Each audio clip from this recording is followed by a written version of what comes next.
We will be performing a full-frame window replacement on this custom home using Andersen 100 Series Fibrex windows. Let's start by making a shallow cut in the stucco. Next, we will carefully chip away the stucco. Remove all nails and/or staples and pull the lath wire away from window. Remove the window from the opening. Clean up any remaining fasteners, then thoroughly secure the existing underlayment with staples. We will be using 2 Stucco products to avoid any future water intrusion.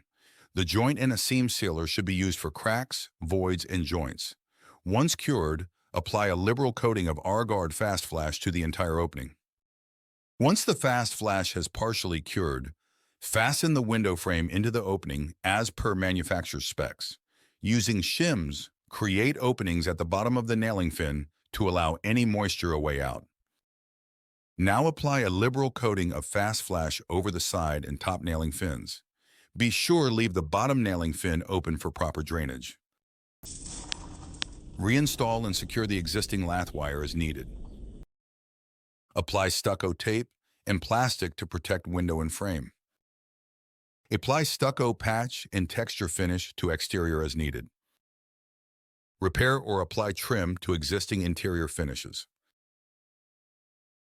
SAE Builders, built for a lifetime.